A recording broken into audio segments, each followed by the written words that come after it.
Welcome to 360 Tamil. இன்னைக்கு இந்த வீடியோல நம்ம எந்த படத்தோட எக்ஸ்பிளனேஷன் பத்தி பார்க்க போறோம்னா, தமிழ்ல இந்த வருஷம் வெளியான ஸ்மைல் மேன் அப்படின்ற படத்தை பத்தி தான் பார்க்க போறோம்.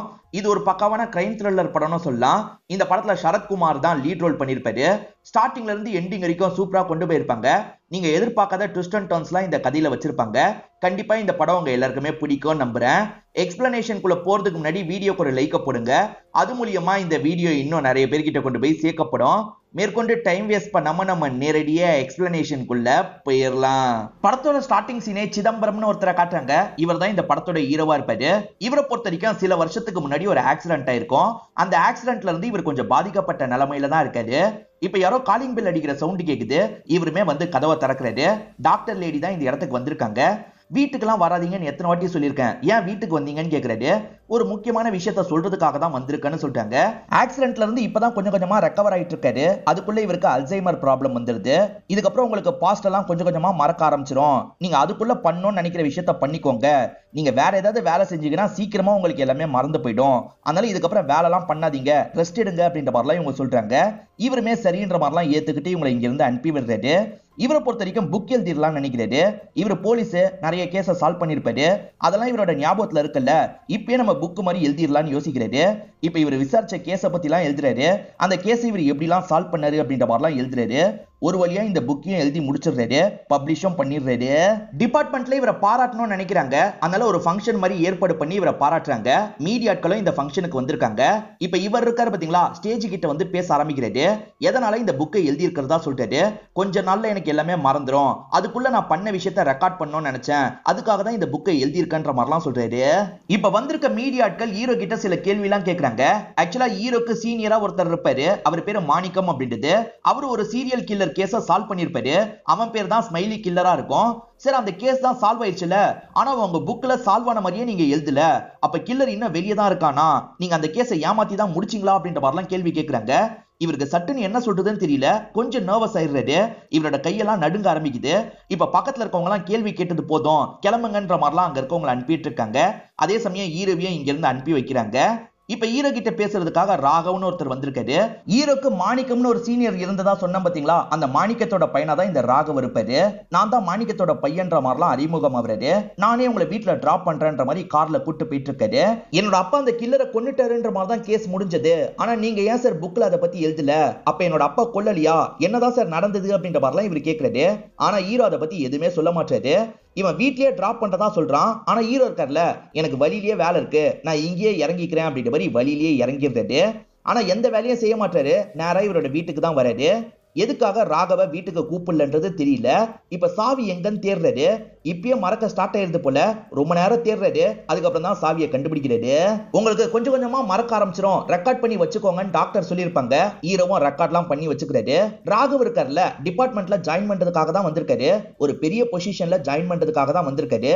இவருக்கு மேலேயும் சீனியர் இருப்பார்ல, அந்த சீனியரும் வெல்கம் பண்ணிட்டாரு. உன் அப்பா நல்ல ஆபீசரு, என்னோட ஃப்ரெண்டு தான், அவர் மாதிரி நீயும் சிறப்பா செயல்படணும் அப்படின்ற மாதிரிலாம் சொல்லிட்டாரு. கண்டிப்பா அப்படின்ற மாதிரி இந்த இடத்துல ராகவுமே ஏத்துக்கிறாரு. இப்ப ஹீரோ இருக்காரு பாத்தீங்களா, வீரையான்னு ஒருத்தரை பாக்குறதுக்காக அவரோட வீட்டுக்கு வந்திருக்காரு. இந்த வீரையாவை பொறுத்த வரைக்கும் ஜட்ஜுக்கு பக்கத்துல நிக்கிற வேலை தான் பார்த்திருப்பாரு. இப்ப ரிட்டையர் ஆகி வீட்டுல தான் இருக்காரு. இவர்கிட்ட எதுக்காக பேச வந்திருக்காருன்னு தெரியல. இவர் பேசுறத யாரும் கேட்க கூடாதுன்னு நினைக்கிறாரு போல. கதவு ஜன்னல்னு எல்லாத்தையும் சாத்திடுறாரு. அதுக்கப்புறம் தான் வீரையா கிட்ட பேச ஆரம்பிக்கிறாரு. குற்றவாளியா இருந்தாலும் கோர்ட்ல எதுவுமே பண்ண முடியாம சில கேஸ்ல போயிருக்கோம்ல, அந்த மாதிரி ஆளுங்களோட லிஸ்ட் எனக்கு வேணும். அவங்கள நீங்க க்ளோஸா வாட்ச் பண்ணும், எனக்கு ரிப்போர்ட் பண்ணும். அதுக்கு இந்த காசை வச்சுக்கோங்கன்னு தராரு. சரி, காசெல்லாம் வேணான்னு வீரையா சொல்றாரு. பரவாயில்ல வச்சுக்கோங்கன்ற மாதிரி ஹீரோ தந்துடுறாரு. இப்ப இவருமே ஒரு 4 பேரை பத்தி சொல்றாரு. இவங்க 4 பேருமே ஒவ்வொரு விதத்துல ஏமாத்தி இருப்பாங்க. ஒருத்தன் சிட் ஃபண்ட் மூலியமா நிறைய பேரை ஏமாத்தி இருப்பான். இன்னொருத்தன் சின்ன பொண்ணுங்க கிட்ட எல்லாம் தப்பா நடந்துப்பான். இந்த மாதிரி ஒவ்வொருத்தர் ஒவ்வொரு குற்றம் பண்றவங்களா இருப்பாங்க. ஆனா அந்த குற்றத்துல இருந்து தப்பிச்சிருவாங்க. இந்த 4 பேரை பத்தியும் வீரையா இருக்காரு பாத்தீங்களா, ஹீரோக்கு ரிப்போர்ட் பண்ணிட்டு இருக்காரு. அவங்கள பத்தி தெரிஞ்சுக்கிட்ட ஹீரோ அவங்க கிட்ட பேசி பழகலாம் ஆரம்பிக்கிறாரு. ஹீரோ எதுக்காக அவங்க 4 பேர்கிட்ட பேசி பழகுறாருன்னு தெரியல. அவங்க 4 பேர்கிட்டயும் ஒரு ஃப்ரெண்டு கிட்ட பேசுற மாதிரிலாம் இவர் பேசிட்டு இருக்காரு. இப்ப அந்த 4 பேர்ல ஒருத்தனை நமக்கு காட்டுறாங்க. அவன் நைட் பைக்ல போயிட்டு இருக்கும் போது அவனை ஒரு வண்டி ஃபாலோ பண்ணுது. குட்டியான மாதிரி ஒரு வண்டி தான் ஃபாலோ பண்ணுது. ஹீரோ தான் ஃபாலோ பண்றாரா என்னன்றது நமக்கு தெரியல. அப்படியே கட் பண்ணி மறுநாள் காலையில ஒரு குப்பை தொட்டியை காட்டுறாங்க. குப்பை எடுக்கிறதுக்காக ஆளுங்க வந்திருக்காங்க. ஓபன் பண்ணி பார்த்தவங்க ஷாக் ஆயிடுறாங்க. நைட் ஒருத்தர் பைக்ல போனார்ல, அவர் தான் இறந்து போயிருக்காரு. ஸ்மைலி கில்லர் எப்படி கொலை பண்ணுவானோ அதே மாதிரிதான் இந்த நபரும் கொல்லப்பட்டிருக்காரு. இப்ப இந்த சீனியருக்கு தகவல் கிடைக்குது. சீனியருமே இதை கேட்டு பயங்கரமா ஷாக் ஆயிடுறாரு. நீ போய் பாருன்ற மாதிரி ராகவ் கிட்ட இந்த கேஸை ஒப்படைச்சிடுறாரு. ராகவ் தான் இந்த டீமுக்கு ஹெட்டா இருப்பாரு. இப்ப ராகவும் இந்த இடத்துக்கு வந்து பாடியை பாக்குறாரு. பார்த்தவர் செம்மையா ஷாக் ஆயிடுறாரு. அப்பதான் இந்த ஸ்மைலி கில்லரை புடிச்சிட்டாரு. அப்புறம் எப்படி திரும்பி அதே மாதிரி கொலை நடக்குது அப்படின்ற மாதிரிலாம் யோசிக்கிறாரு. ஒருவேளை காப்பி கேட்டா இருக்குமான்ற மாதிரி இவங்களுமே யோசிக்கிறாங்க. ராகவுமே சீனியர் கிட்ட ஒரு ஃபேவர் கேட்கிறாரு. அது என்னன்னா, சிதம்பரம் சாரை நம்ம சப்போர்ட்டிவா யூஸ் பண்ணிக்கலாம். என் அப்பா கூட சேர்ந்து வேலை பார்த்திருக்காரு, அவர் கூட இருந்தா இன்னும் நல்லா இருக்கும் அப்படின்ற மாதிரிலாம் சொல்லிட்டாரு. சரி, சிதம்பரம் அதுக்கு ஏத்துக்கணும்ல, நீ சிதம்பரம் கிட்ட பேசிப்பாரு அப்படின்ற மாதிரி சீனியருமே சொல்லிட்டாரு. இப்ப ஹீரோக்கு கால் பண்ணி ராகவ் பேசுறாரு. ரீசெண்டா ஒரு கொலை நடந்திருக்குல்ல, அது எப்படி நடந்திருக்கு அப்படின்றத பத்தி சொல்லிட்டாரு. இந்த கேஸ்ல நீங்க ஹெல்ப் பண்ணா நல்லா இருக்கும்ன்ற மாதிரி கேக்குறாரு. அதுக்கு ஹீரோ இருக்கார்ல, என் டாக்டர் கிட்ட பேசாம எதுவுமே சொல்ல முடியாதுன்னு சொல்லிட்டாரு. நானே வந்து டாக்டரை பாக்குறேன்னு ராகவ் சொல்லிட்டாரு. இப்ப ராகவ் டாக்டர் கிட்ட பேசுறதுக்காக வந்துடுறாரு. இவரோட சப்போர்ட் எங்களுக்கு தேவை மேடம், நீங்க தான் பர்மிஷன் தரணும் அப்படின்ற மாதிரிலாம் கேக்குறாரு. ஆனா டாக்டர் லேடி ஏத்துக்க மாட்டாங்க. இவர் பிரெயினுக்கு ரொம்ப வேலை கொடுத்தாருன்னா சீக்கிரமா எல்லாமே மறந்து போயிடும், அதே மாதிரி மென்டலா ரொம்ப வீக் ஆயிடுவாரு அப்படின்ற மாதிரிலாம் சொல்லிட்டாங்க. பேசிட்டு இருக்கும் போதே ஹீரோக்கு தலைவலி எல்லாம் வருது. சார் முதல்ல கிளம்புங்கன்ற மாதிரிலாம் ராகவை இவங்க போக சொல்றாங்க. ஆனா ஹீரோ இருக்கார்ல, இந்த கேஸை எடுத்துக்கலாம்னு முடிவு பண்ணிட்டாரு. டாக்டர் பேச்சை மீறி தான் இந்த கேஸை எடுத்துக்கலாம்னு நினைக்கிறாரு. இப்ப டிபார்ட்மெண்ட்டுக்கு இவருமே வந்துடுறாரு. எல்லாருமே வெல்கம் பண்றாங்க. இப்ப எல்லாருமே என்ன அப்சர்வ் பண்ணாங்க அப்படின்றத இவர்கிட்ட சொல்லிட்டு இருக்காங்க. இவர் காது கொடுத்து கேட்கிற மாதிரியே தெரியல. ஏன்னா அடிக்கடி ஹீரோவோட கான்சென்ட்ரேஷன் மிஸ் ஆகும். அடிக்கடி மயக்கமான நிலைமைக்கு போயிடுவாரு. அந்த மாதிரி ஒரு நிலைமைக்கு தான் இப்ப போயிடுறாரு. ஆளுங்க தான் எழுப்பி விடுறாங்க. இதுக்காக தான் ஹீரோ இருக்கார்ல, பேச ஆரம்பிக்கிறதுக்கு முன்னாடியே ரெக்கார்டர் ஆன் பண்ணிடுவாரு. இப்ப ரெக்கார்டர் மூலியமா அவங்க எல்லாருமே என்ன நினைக்கிறாங்க அப்படின்றத புரிஞ்சுக்கிறாரு. இப்ப வீரையாவோ நியூஸ் பேப்பரை பார்த்து பயங்கரமா ஷாக் ஆயிடுறாரு. நம்ம ஃபாலோ பண்ணதுல ஒருத்தன் தான் இறந்து போயிருக்கான்றது இவருக்கு தெரியுது. இப்ப உடனே ஹீரோக்கு கால் பண்ணிட்டாரு. சார் நியூஸ் பேப்பரை பாத்தீங்களா, நான் ஃபாலோ பண்ணி தகவல் கொடுத்தேன்ல, அதுல ஒருத்தன் தான் இறந்து போயிருக்கான், அதுவும் கொடூரமா கொல்லப்பட்டிருக்கான் அப்படின்ற மாதிரிலாம் சொல்லிட்டாரு. நானும் நியூஸ் பேப்பரை பார்த்தேன் வீரையா, நீங்க மீதி 3 பேரை ஃபாலோ பண்ணுங்க, எனக்கு தகவலை சொல்லிக்கிட்டே இருங்கன்ற மாதிரி சொல்லிட்டாரு. சரி சார் அப்படின்ற மாதிரிலாம் இவர் ஏத்துக்கிறாரு. ஹீரோ தான் கொன்னாரா என்னன்னு தெரியல. டீம் மட்டும் தானே பாடி இருந்த இடத்த பார்த்தாங்க. இப்ப ஹீரோவும் செக் பண்ணலான்ற மாதிரி இந்த இடத்துக்கு வந்துடுறாரு. இவங்க செக் பண்ணிட்டு இருக்கும் போதே ஒரு பிச்சைக்காரர் வராரு. சாப்பிட்டு ஏதாவது கிடைக்குமான்ற மாதிரிலாம் பார்த்துட்டு இருக்காரு. தினமும் இப்படி பார்க்க வருவீங்களான்ற மாதிரிலாம் ஹீரோ கேட்கிறாரு. ஆமா சார் வருவன்ற மாதிரிலாம் இந்த நபர் சொல்லிட்டாரு. சரி, அன்னைக்கு யாரையாவது பாத்தீங்களான்னு கேட்கிறாரு. இவரும் பார்த்த நபரை பத்தி சொல்லிட்டாரு. அந்த நபர் நல்லவர் சார், எனக்கு பிரியாணி எல்லாம் வாங்கி தந்தாருன்னு சொல்லிட்டாரு. அப்ப அவனை பாத்தீங்களா அப்படின்ற மாதிரி இவங்க கேக்குறாங்க. இல்ல சார், முகம் எனக்கு தெளிவா தெரியல, இருட்டுல தான் வந்து தந்தாரு, ஆனா நல்ல மனுஷன் அப்படின்ற மாதிரிலாம் இவன் சொல்லிட்டு இருக்கான். இவன் நல்ல மனுஷன் ஒருத்தனை பத்தி சொல்றான்ல, அவன் தான் கில்லரு.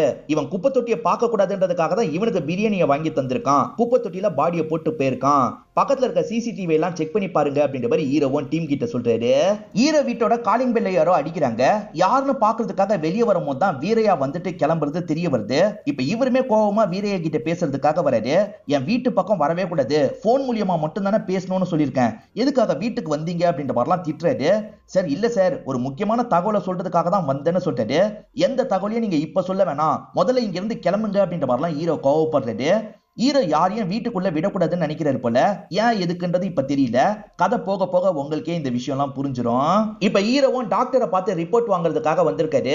இதுக்கு முன்னாடி ஸ்மைலி கில்லர் கொன்னா பாத்தீங்களா, அப்பயும் ரிப்போர்ட் தந்தது இவரா தான் இருப்பாரு. இப்ப ரெண்டுத்தையும் கம்பேர் பண்ணி பாக்குறவர் என்ன சொல்றாருன்னா, கண்டிப்பா அவனே தான் இந்த விஷயத்த பண்ற மாதிரி தெரியுது அப்படின்ற மாதிரிலாம் சொல்லிட்டாரு.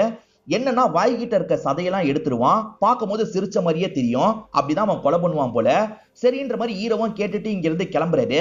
கிளம்புன ஹீரோ கொஞ்ச நேரம் கழிச்சு திரும்பி இந்த இடத்துக்கு வராரு. ரிப்போர்ட்டை தாங்கன்னு கேக்குறாரு. சரி இப்பதானே பேசி முடிச்சன்ற மாதிரிலாம் டாக்டர் சொல்லிட்டாரு.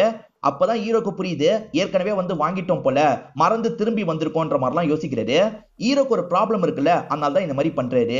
சில வருஷத்துக்கு முன்னாடி ஸ்மைலி கில்லர் இருக்கான் பாத்தீங்களா, 4-5 பேரை அடுத்தடுத்து சாவடிச்சிருப்பான். மாணிக்கம் கலையரங்கி இருப்பாரு, அவன் கதையை முடிச்சிருப்பாரு. இந்த மாதிரிதான் மீடியா கிட்டே இவங்க சொல்லியிருப்பாங்க. அப்படி இருக்கும் போது இப்ப திரும்பி ஒரு கொலை நடந்திருக்குல்ல, அதுவும் அதே பேட்டர்ன்ல நடந்திருக்குல்ல, கில்லர் சாவுல உயிரோட தான் இருக்கான், போலீஸ் ஏமாத்தி இருக்காங்க போலன்ற மாதிரிலாம் மீடியாட்கள் பேச ஆரம்பிக்கிறாங்க. இதெல்லாம் கேட்டுட்டு இருக்க சீனியர் பயங்கரமா டென்ஷன் ஆகுறாரு. நீங்க என்ன பண்ணுவீங்களோ தெரியாது, சீக்கிரமா அந்த கில்லரை பிடிக்கணும்ன்ற மாதிரிலாம் சீனியர் கோவமா சொல்லிட்டாரு. ஆளுங்களும் சரின்ற மாதிரிலாம் ஏத்துக்கிறாங்க. இப்பதான் ஜோக்கர் வேஷம் போட்டு ஒரு நபரை நமக்கு காட்டுறாங்க. டிபார்ட்மெண்ட் வாசலுக்கு சைக்கிள்ல வந்து இறங்குறாரு. இப்ப டிபார்ட்மெண்ட் குள்ள நுழையிறாரு. எல்லாரும் யாரு என்னன்னு கேக்குறாங்க. நான் தான் அந்த ஸ்மைலி கில்லர் அப்படின்ற மாதிரிலாம் இவன் சொல்றான். சட்டுன்னு லாக் பண்ணிடுறாங்க. எதுக்காகடா இதெல்லாம் பண்ணன்ற மாதிரிலாம் கேட்டுட்டு இருக்காங்க. இவன் எதுவுமே சொல்லாம உட்காந்துட்டு இருக்கான். அப்ப ஹீரோ இந்த இடத்துக்கு வராரு. ஹீரோவா இவனை அப்சர்வ் பண்றாரு. இவன் அந்த கில்லர் இல்லன்றதை புரிஞ்சுக்கிறாரு. இவன் கில்லர் இல்ல, பப்ளிசிட்டிக்காக தான் இந்த விஷயத்த பண்ணிட்டு இருக்கான் அப்படின்ற மாதிரிலாம் சொல்லிட்டாரு. சார் உறுதியா தான் சொல்றீங்களா அப்படின்ற மாதிரி ராகவும் இந்த இடத்துக்கு வந்து கேக்குறாரு. கண்டிப்பா ராகவ், இவன் இதை பண்ணிருக்க வாய்ப்பு இல்லைன்னு சொல்றாரு.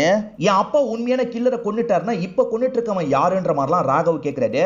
வேற யாரு, காப்பி கேட் கில்லரா இருக்கதான் வாய்ப்பு இருக்கு அப்படின்ற மாதிரிலாம் ஹீரோவும் சொல்லிட்டு இந்த இடத்தை விட்டு கிளம்ப ஆரம்பிக்கிறாரு. அப்படியே கட் பண்ணி ஒரு பாரை நமக்கு காட்டுறாங்க.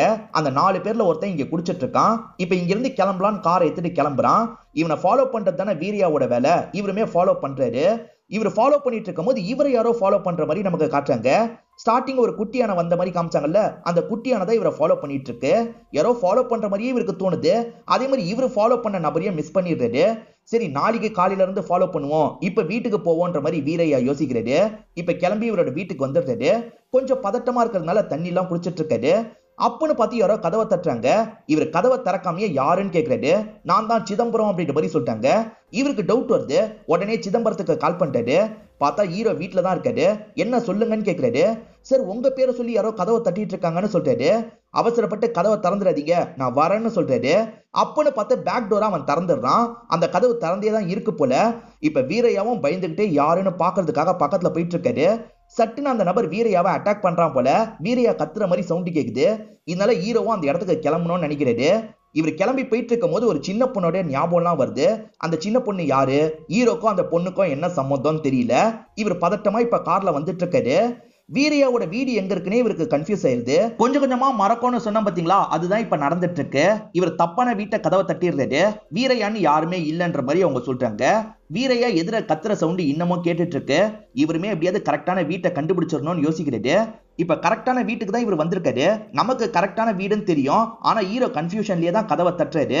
இப்ப உள்ள இருக்கவன் இருக்கான் பாத்தீங்களா, அப்படிலாம் யாருமே இல்லன்ற மாதிரி சொல்றான். நம்ம இந்த வாட்டியும் தப்பான வீட்டுக்கு தான் வந்துட்டோம் போலன்னு ஹீரோ யோசிக்கிறாரு. சாரின்ற மாதிரிலாம் இந்த இடத்தை விட்டு கிளம்புறாரு. பார்த்தா உள்ள கில்லர் தான் இந்த மாதிரி சொல்லியிருப்பான். கில்லர் ஏற்கனவே அவரை சாவடிச்சு வச்சிருக்கான்னு நமக்கு தெரிய வருது. ஹீரோ கிளம்பலான்னு கார்க்குள்ள ஏறுறாரு. ரெக்கார்ட் பண்ணதை கேட்கலான்னு கேட்கறாரு. வீரியாவோட வீடு இப்படிதான் இருக்கும்ன்ற மாதிரி அடையாளம் சொல்லி ரெக்கார்ட் பண்ணிருப்பாரு.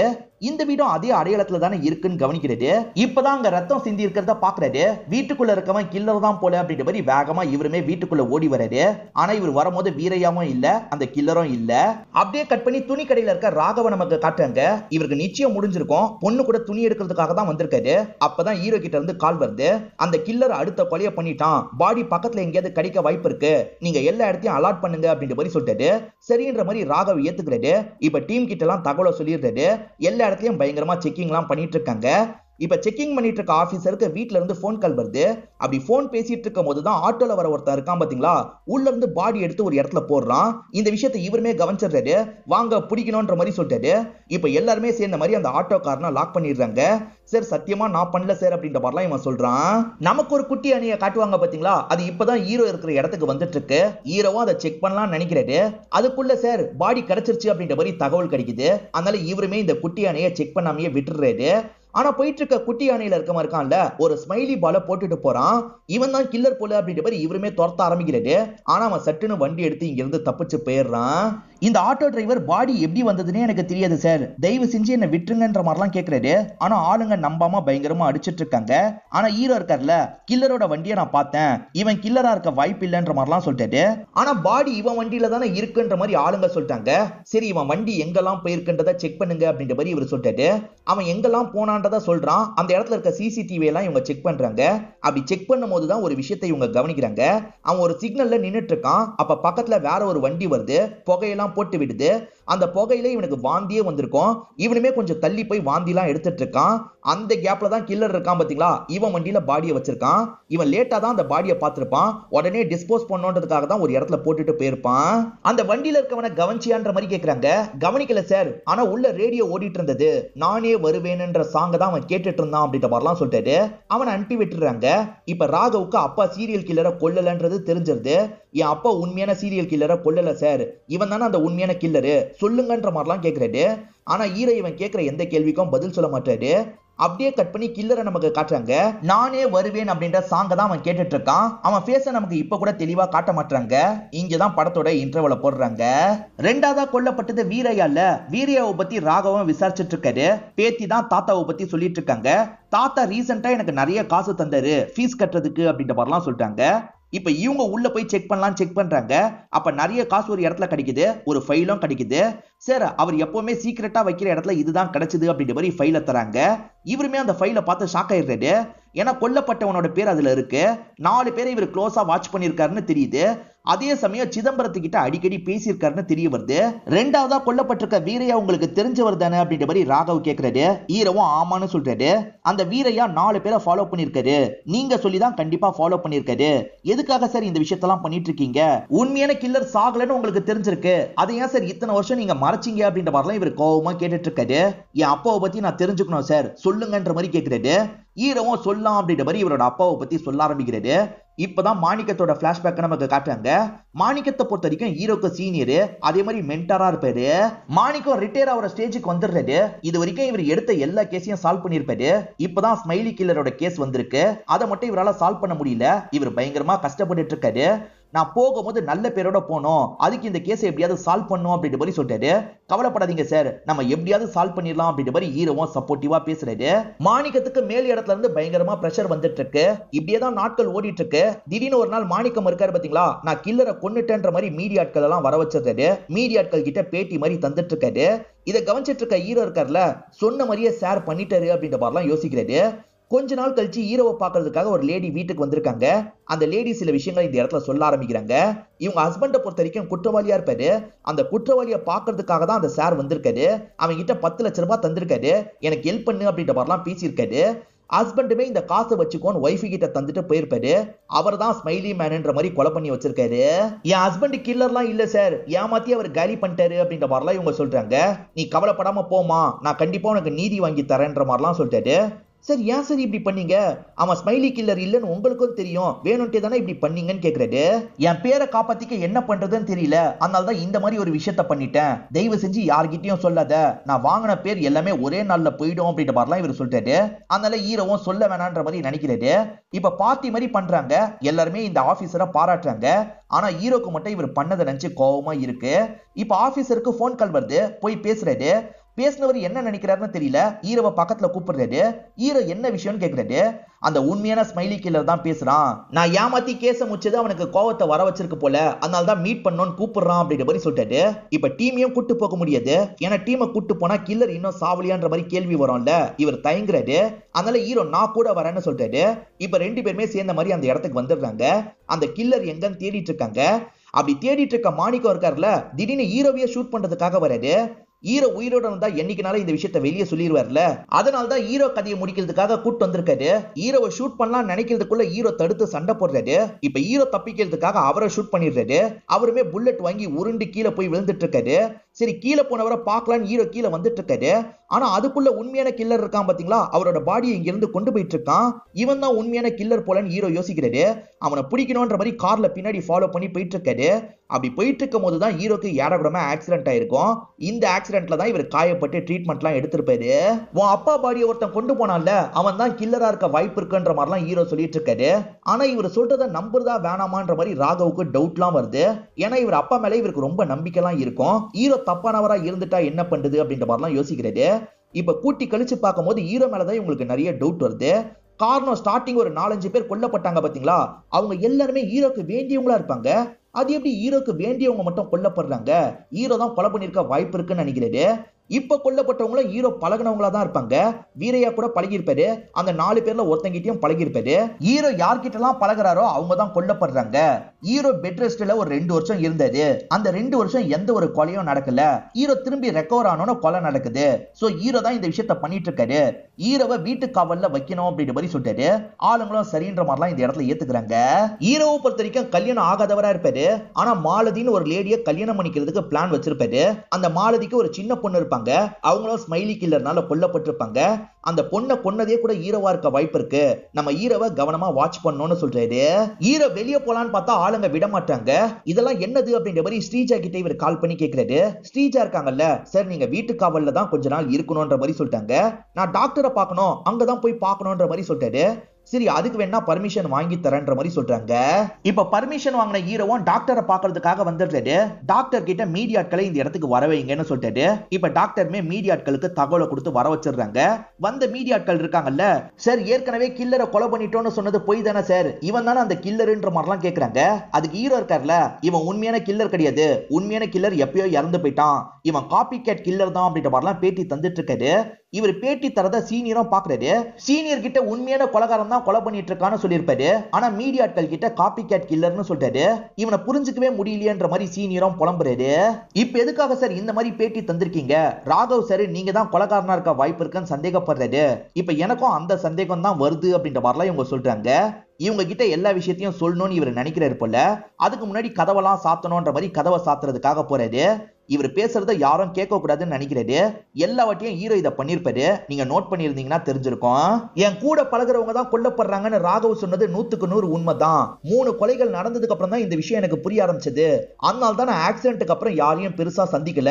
அப்படியே சந்திச்சாலும் நான் ரொம்ப கவனமா தான் அவங்க கிட்ட பேசுவேன். நான் யார்கிட்ட எல்லாம் பழகுறேனோ அவங்கள தான் குறி வச்சு எவனோ கொன்னுட்டு இருக்கான். இது புரிஞ்சதுக்கு அப்புறம் நான் சாதாரண ஆளுங்க கூட பழகக்கூடாது, கெட்டவனுங்க கூட தான் பழகணும்னு முடிவு பண்ணேன். அதனால தான் வேணும்ட்டே 4 பேர்கிட்ட பழகணுன்ற மாதிரி சொல்லிட்டாரு. அதாவது இவங்க செத்தா கூட பரவாயில்லன்ற மாதிரி இருக்கும்ல, அவங்க 4 பேர்கிட்ட தான் இவர் வேணும்ட்டே பழகிருப்பாரு. அவங்க கொல்லப்படுறாங்களான்னு பார்த்திருப்பாரு. இவர் நினைச்ச மாதிரியே முதல் ஆளு கொல்லப்பட்டிருப்பாரு. இதுக்கு நடுவுல தேவையில்லாம வீரையா இவரை பாக்குறதுக்காக வந்திருப்பாரு. வீரையா இவர் கூட பழகுறாருன்னு நினைச்சு கில்லர் கொலை பண்ணிருப்பான். ஹீரோ மாலதின்னு ஒருத்தங்களை கல்யாணம் பண்ணிக்கலாம் நினைச்சாரு பாத்தீங்களா, அந்த மாலதியை பத்தி விசாரிக்கிறதுக்காக தான் ராகவ் வந்திருக்காரு. அவங்க நர்ஸா வேலை பார்த்திருப்பாங்க, அதனால ஹாஸ்பிட்டல்ல விசாரிக்கிறாரு. அந்த மாலதி எப்பவுமே ஒருத்தவங்க கூட தான் பேசிட்டு இருப்பாங்க. அவன் பேரு அசோக் அப்படின்றது. அவனை பொறுத்த வரைக்கும் பிணைவரையில தான் இருப்பான், போய் பாருங்கன்ற மாதிரி இங்க இருக்க ஒரு நபர் சொல்லிட்டாரு. சரி அந்த அசோக்க பார்க்கலான்ற மாதிரி இவருமே பிணவரைக்கு வந்துடுறாரு. இப்பதான் அசோக்ன்ற நபரை நமக்கு காட்டுறாங்க. இந்த ரோல கலையரசன் தான் பண்ணிருப்பாரு. இவரை யார் சார் அப்படின்ற மாதிரிலாம் கேக்குறாரு.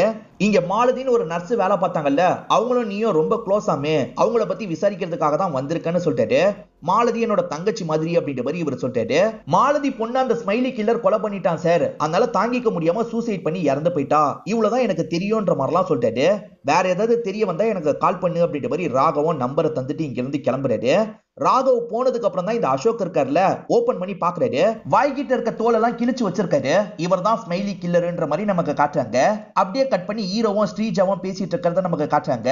ஹீரோ இருக்காருல, இப்ப ராகவ் என்கிட்ட க்ளோஸா பழகிட்டு இருக்கான், கில்லரோட அடுத்த டார்கெட் ராகவா இருக்க வாய்ப்பு இருக்கு, ராகவுக்கே தெரியாம ராகவுக்கு பாதுகாப்பு தாங்க, கண்டிப்பா அந்த கில்லரை புடிச்சிடலாம்னு சொல்றாரு. சரின்ற மாதிரி ஸ்ரீஜாவும் இந்த இடத்துல ஏத்துக்கிறாங்க. வீட்டுக்கெல்லாம் வராதீங்கன்னு சொல்லியிருக்கல அப்படின்ற மாதிரி டாக்டர் கிட்ட இவர் கோவப்பட்டிருப்பாரு. ஏன் எதுக்குன்றது இப்போ உங்களுக்கு புரிஞ்சிருக்கும் நினைக்கிறேன். நம்ம யார் கூட எல்லாம் வெளியே வச்சு பேசணும்ன்ற மாதிரிலாம் இவர் யோசிச்சு பாக்குறாரு. அப்படி யோசிச்சு பார்க்கும் போது தான் இவருக்கு ஒரு விஷயம் ஸ்ட்ரைக் ஆகுது. ஆக்சுவலா ஹஸ்பண்ட் ஒருத்தங்க பறி குத்தாங்க பாத்தீங்களா, அவங்களுக்கு பினான்சியலா இவர் சப்போர்ட் பண்றதுக்காக நடுவுல மீட் பண்ணுவாரு. ஒருவேளை இவங்களை அவன் டார்கெட் பண்ணிட்டானா என்ன பண்றது அப்படின்ற மாதிரி பயம் வருது. அவங்கள காப்பாத்தணும்ன்ற மாதிரி வேகமா கிளம்புறாரு. அந்த லேடி வேலையெல்லாம் முடிச்சுட்டு ரோட்ல நடந்து வந்துட்டு இருக்காங்க. பின்னாடி வண்டி ஃபாலோ பண்ற மாதிரியே அந்த லேடிக்கு தோணுது. இவங்களுக்கு பயம் வந்து தப்பிச்சு ஓடலாம்னு நினைக்கிறாங்க. ஆனா அந்த வண்டிக்காரன் இருக்கான் பாத்தீங்களா, இவங்களை வேகமா இடிக்கிறதுக்காக வரான். ஹீரோ காப்பாத்துறதுக்காக இந்த பக்கம் வராரு. அதுக்குள்ள அவன் இடிச்சிடறான். ஹீரோவும் அவனை பிடிக்கணும்ன்ற மாதிரி வண்டியை விட்டு இறங்க பாக்குறாரு. ஆனா அவன் இருக்கான் பாத்தீங்களா, இவரோட வண்டி கதவு திறக்காத மாதிரி லாக் பண்ணிடுறான். இப்ப கில்லர் வெளியே வந்து இவர்கிட்ட ஃபேஸையே காமிச்சிடுறான். அவன் வண்டி எடுத்தாதான் ஹீரோ கதவையே திறக்க முடியும். அதனால ஹீரோவால எதுவுமே பண்ண முடியல. அவன் வண்டி எடுத்து இங்க இருந்து கிளம்பி போயிடுறான். அப்படியே கட் பண்ணி ராகவ் வீட்டை நமக்கு காட்டுறாங்க. இப்ப குடும்பத்தை சேர்ந்து எல்லாருமே வீட்டுக்குள்ள நுழையிறாங்க. நுழைஞ்சவங்க உன்னை பார்த்து ஷாக் ஆயிடுறாங்க.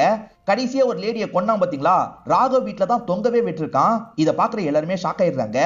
அதே சமயம் எதையோ எழுதி வச்சிருக்கான். இன்னும் ஒரே ஒரு கொலை மட்டும் தான் நான் பண்ண போறேன் அப்படின்ற மாதிரி தான் எழுதி வச்சிருக்கான். இப்ப மீடியாட்கள்லாம் தகவல் கேள்விப்பட்டு இந்த இடத்துக்கு வந்துடுறாங்க. எப்பதான் அந்த கில்லரை பிடிக்க போறீங்கன்ற மாதிரி பயங்கரமா கொஸ்டின் எல்லாம் பண்ணிட்டு இருக்காங்க.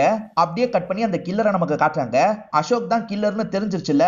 இப்ப அசோக் ஹீரோவை பாக்குறதுக்காக வீட்டுக்கே வந்துடுறாரு. நீ பழகுறவங்களை கொன்னு எனக்கு போர் அடிச்சிருச்சு, மொத்தமா உன் கதையை முடிக்கலான்றதுக்காக தான் வந்திருக்கன்ற மாதிரி சொல்றான். வாடான்ற மாதிரி ஹீரோ சொல்லிட்டாரு. இப்ப 2 பேருமே இந்த இடத்துல சண்டை போடுறாங்க. ஹீரோ ரொம்ப ஈஸியா அவனை அடிச்சு போட்டுறாரு. இப்ப அவன் கீழே விழுந்து கிடக்குறான்ல, அவன் கழுத்தை நெரிச்சு சாவடிக்கலாம்னு நினைக்கிறாரு. என்ன சாவடிச்சிட்டனா எதுக்காக நான் இதை பண்ணணும் உனக்கு தெரியாதுல்ல, தெரிஞ்சுக்கணுமா வேணாமான்ற மாதிரி கிண்டல் பண்றான். ஹீரோ தெரிஞ்சுக்கணும்னு நினைக்கிறாரு. ஏன்டா இப்படி பண்ணன்னு கேட்கிறாரு. இவனுமே காரணத்தை சொல்ல ஆரம்பிக்கிறான். இவர் பிணவரையில வேலை பாக்குறாருல, அதனால மூஞ்சி எப்பவுமே சிடு சிடுன்னு தான் இருக்கும். ஏன்டா இப்படி மூஞ்ச வச்சிருக்கன்ற மாதிரி எல்லாருமே இவரை கிண்டல் பண்ற மாதிரிலாம் பேசுவாங்க. இவருக்கு பயங்கரமா கோவம்லாம் வரும். எரிச்சிடலான்ற மாதிரி சில பாடிலாம் இவருக்கு வரும் பாத்தீங்களா, அந்த பாடியோட வாயில இருக்க தோலெல்லாம் இவர் பிச்சிருவாரு, சிரிச்ச மாதிரி அவங்கள மாத்திருவாரு. ஒரு விதமான சந்தோஷத்தை தரும். அதுக்காக தான் இந்த விஷயத்தெல்லாம் இவர் பண்ணிட்டு இருப்பாரு. இவர் வேலை பார்க்குற இடத்துல யாருமே இவர்கிட்ட முகம் கொடுத்து பேச மாட்டாங்க. மாலதி அப்பதான் வேலைக்கு சேர்ந்திருப்பாங்க. இவரை பார்த்தோன்னே லைட்டா ஸ்மைல் பண்ணிட்டுலாம் போறாங்க. இவருக்கு கொஞ்சம் சந்தோஷமா இருக்கு. இவர் தனியா உட்காந்து சாப்பிட்டுட்டு இருக்காரு. ஆனா மாலதி பக்கத்துல வந்து உட்காடுறாங்க. இந்தாங்க எடுத்துக்கோங்க அப்படின்ற மாதிரிலாம் தந்துட்டு இருக்காங்க. இந்த மாதிரிலாம் மாலதி பண்றது இவருக்கு ரொம்பவே பிடிக்க ஆரம்பிச்சிருது. மாலதி ஹஸ்பண்ட் இழந்து பொண்ணு கூட தான் தனியா இருந்துட்டு இருக்காங்கன்னு இவருக்கு தெரிய வருது. நம்ம கல்யாணம் பண்ணிக்கிட்டா என்னன்ற மாதிரிலாம் இவர் யோசிக்கிறாரு. மாலதி வேலை பார்த்துட்டு இருக்கும் போது இவர் சட்டுன்னு வந்து ப்ரொபோஸ் பண்ணிடுறாரு. மாலதி எதுவுமே சொல்லாம நின்னுட்டு இருக்காங்க. கொஞ்ச நேரம் கழிச்சு மாலதியே பேசுறதுக்காக வராங்க. எனக்கு ஓகே தான், என் பொண்ணுக்கும் ஓகேனா கல்யாணம் பண்ணிக்கலாம் அப்படின்ற மாதிரி சொல்லிட்டாங்க. பொண்ணை இம்ப்ரெஸ் பண்ணலான்ற மாதிரி பாலெல்லாம் வாங்கிட்டு வந்து தந்து அந்த பொண்ணு கூட விளையாடிட்டு இருக்காரு. குறுக்க இந்த கௌஷிக் வந்தா அப்படின்ற மாதிரி கரெக்டா இந்த இடத்துக்கு ஹீரோ வந்துட்டாரு. ஹீரோ பக்கத்து வீட்டை சேர்ந்தவரா இருப்பாரு. அடிக்கடி இந்த பொண்ணை பார்க்க வருவார் போல. இந்த பொண்ணு ரொம்ப க்ளோஸாலாம் ஹீரோ கிட்ட பேசிட்டு இருக்கா. இதெல்லாம் பாக்குற இவருக்கு பயங்கரமா கோவம் வருது. மாலதிக்கு அசோக்க தானே பிடிச்சிருக்கு, அசோக் நம்ம கூடயே இருந்தா நல்லா இருக்கும்ல அப்படின்ற மாதிரிலாம் பொண்ணு கிட்ட சொல்றாங்க. இல்லம்மா, சிதம்பரம் சார் நம்ம கூட இருந்தாதான் நல்லா இருக்கும், சிதம்பரம் சாரை நீங்க கல்யாணம் பண்ணிக்கோங்க அப்படின்ற மாதிரிலாம் சொல்றா. இதை கேட்கிற இவரோட முகமே மாறிடுது. இப்ப சிதம்பரம் கிட்ட விளையாடுறதுக்காக வந்துடுறா. நான் உங்க கூட இருக்கணும்னு ஆசைப்படுறீங்கல்ல, அப்ப என்னோட அம்மாவை கல்யாணம் பண்ணிக்கோங்க அப்படின்ற மாதிரிலாம் சொல்றா. இதெல்லாம் சின்ன பசங்க பேசக்கூடாதுமா, பெரியவங்க பேசுற விஷயம், இதெல்லாம் பேசாது அப்படின்ற மாதிரி இவருமே அந்த பொண்ணு கிட்ட சொல்லிட்டு இருக்காரு. இந்த மாதிரிலாம் நடந்துட்டு இருக்க விஷயத்த வெளியே இருந்து இந்த அசோக் கவனிக்கிறாரு. பயங்கரமா கோவம் வருது. கவலைப்படாத, என்னோட பொண்ணு ஒரு நாள் உன்னை ஏத்துப்பா அப்படின்ற மாதிரிலாம் மாலதி சொல்றாங்க. இவருக்கு ஹீரோ மேல கோவம் வருது இல்ல, ஹீரோ பழகுறவங்க எல்லாம் நம்ம கொலை செய்யணும், ஹீரோ அந்த கேஸை விசாரிக்கிறதுக்கு ட்ரை பண்ணிக்கிட்டே இருக்கணும்ன்ற மாதிரிலாம் இவர் யோசிக்க ஆரம்பிக்கிறாரு. அதனால தான் நிறைய கொலைலாம் பண்ண ஆரம்பிச்சிருப்பாரு. சந்தேக கேஸ்ல நிறைய பேரை புடிச்சிட்டு வந்து விசாரிக்கிறாங்க. ஹீரோவும் சந்தேக கேஸுக்காக எல்லாரையும் கூட்டு வந்துருவீங்களா, எல்லாரையும் அனுப்பி விடுங்கன்ற மாதிரிலாம் ஆளுங்க கிட்ட கோவப்படுறாரு. இப்ப எல்லாருமே இங்க இருந்து கலைஞ்சு போறாங்க. அதுல ஒருத்தரா தான் இவரும் இருப்பாரு. நம்ம மேல சந்தேகம் கூட வரலன்ற மாதிரிலாம் சந்தோஷமா இங்க இருந்து கிளம்பி போயிட்டு இருக்காரு. மாலதி இல்லாத சமயம் இவர் குழந்தைய பாக்குறதுக்காக வீட்டுக்கு வந்திருக்காரு. ஏன் பாப்பா, அங்கிள் உனக்கு பிடிக்க மாட்டேங்குது, அங்கிள் நல்லபடியா உன்னை பார்த்துப்பேன், உன் அம்மாவை நான் கல்யாணம் பண்ணிக்கிறேன், நீ பர்மிஷன் தான்ற மாதிரிலாம் கேட்கிறாரு. ஆனா இந்த பொண்ணு உங்களை எனக்கு பிடிக்கலன்ற மாதிரிலாம் சொல்றா. ஏன் பிடிக்கலன்ற மாதிரி இவர் கோவமா கேட்கிறாரு. இதை பார்த்து இந்த பொண்ணு மிரண்டு போயிடுறா. சாரி பாப்பா, தெரியாம கோவப்பட்டுட்டேன், சாரி சாரின்ற மாதிரி சொல்றாரு. ஆனா இந்த பொண்ணு பயந்துகிட்டே இருக்கா. என்ன பார்த்து பயப்படாதன்ற மாதிரி மாஸ்க போட்டு இவர் விளையாட்டுலாம் காட்டுறாரு. அப்பயுமே இந்த பொண்ணு இவரை பார்த்து ரொம்ப பயப்படுறா. இப்ப தப்பிச்சு இங்க இருந்து ஓடணுன்ற மாதிரிலாம் ஓட ஆரம்பிக்கிறா. பாப்பா பாப்பா நில்லுன்ற மாதிரி இவரும் துரத்திக்கிட்டே வந்துட்டு இருக்காரு. அப்படி வந்துட்டு இருக்கும் போது ஹீரோ அந்த வழியா போயிட்டு இருக்காரு. இந்த பொண்ணுமே ஹீரோவை கூப்பிடுறதுக்கு ட்ரை பண்றா. இவர் இருக்கார்ல, சட்டுன்னு இந்த பொண்ணோட வாயை மூடிடுறாரு. யாரோ கூப்பிட்ட மாதிரி இருந்தது அப்படின்ற மாதிரி ஹீரோ கொஞ்ச நேரம் வெயிட் பண்றாரு. அதுக்கப்புறம் இங்க இருந்து கிளம்பிடுறாரு. இவனுமே வாயில இருந்து கை எடுக்கிறான். பார்த்தா இந்த பொண்ணு இந்த இடத்துல இறந்து போயிடுறாங்க. அதனால ஸ்மைலி கில்லர் கொன்ன மாதிரி இவன் தான் செட் பண்ணி வச்சிருப்பான். பொண்ணு இறந்து போயிட்டாலே அப்படின்ற மாதிரி மாலதி பயங்கரமா ஃபீல் பண்றாங்க. இப்ப திடீர்னு எந்திரிச்சு போறாங்க.